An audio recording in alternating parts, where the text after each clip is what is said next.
আজকে কিছু অ্যাকোয়ারিয়ামের মাছের প্রয়োজনীয় ঔষধ সম্বন্ধে জানব, যার মধ্যে প্রথম হল জেনারেল কিউর। এটি হল অ্যাকোয়ারিয়ামের মাছের বিভিন্ন পরজীবী, ব্যাকটেরিয়া এবং ছত্রাকজনিত রোগের চিকিৎসার জন্য ব্যবহৃত একটি বহুমুখী ঔষধ।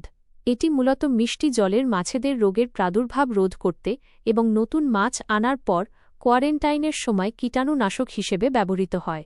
এটি মাছের velvet, hole in the head, gill ও স্কিন ফ্লুক্স রোগের চিকিৎসায় কার্যকর। ব্যবহার: অ্যাকোয়ারিয়াম বা মাছের ট্যাঙ্কে এই ঔষধ ব্যবহার করা হয়, যা রোগের দ্রুত নিরাময় নিশ্চিত করে।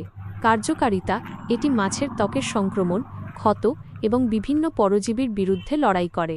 সতর্কতা: ব্যবহারের আগে পণ্যের নির্দেশিকা এবং ডোজ মেনে চলা উচিত, কারণ অতিরিক্ত মাত্রায় মাছের ক্ষতি হতে পারে। ক্লোর অ্যাওয়ে: অ্যাকোয়ারিয়ামের জলের ট্যাপ বা মিউনিসিপ্যাল ওয়াটার থেকে ক্ষতিকর ক্লোরিন এবং ক্লোরামিন দ্রুত দূর করার একটি জনপ্রিয় এবং কার্যকর ওয়াটার কন্ডিশনার। এটি মিঠা পানি এবং লোনা পানি উভয় ট্যাঙ্কেই ব্যবহার করা যায়। এটি জলকে মাছের জন্য নিরাপদ করে এবং নতুন মাছ ছাড়ার আগে বা জল পরিবর্তনের সময় ব্যবহার করা হয়। ক্লোর অ্যাওয়ে ব্যবহারের বিস্তারিত নিয়ম। কার্যকারিতা: এটি তাৎক্ষণিকভাবে ক্লোরিন ও ক্লোরামিন নষ্ট করে। ব্যবহার বিধি: সাধারণত প্রতি লিটার নতুন জলের জন্য 5 মিলি ক্লোর অ্যাওয়ে ব্যবহার করা হয়। প্রয়োগ: নতুন জল ট্যাঙ্কে দেওয়ার আগে বা জল পরিবর্তনের সময় এই ড্রপটি মিশিয়ে নেওয়া ভালো।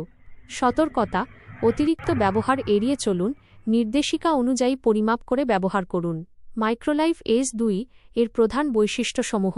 কার্যকারিতা: এটি অ্যাকোয়ারিয়ামের পানিকে স্বচ্ছ রাখে এবং মাছের রোগ প্রতিরোধ ক্ষমতা বাড়ায়।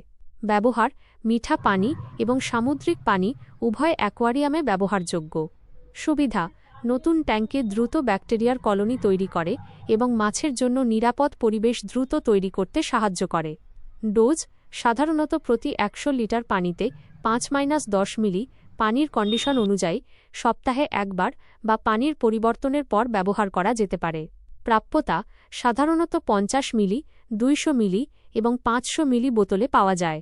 এটি প্রধানত অ্যাকোয়ারিয়ামের পানি নিরাপদ রাখার একটি প্রাকৃতিক সমাধান।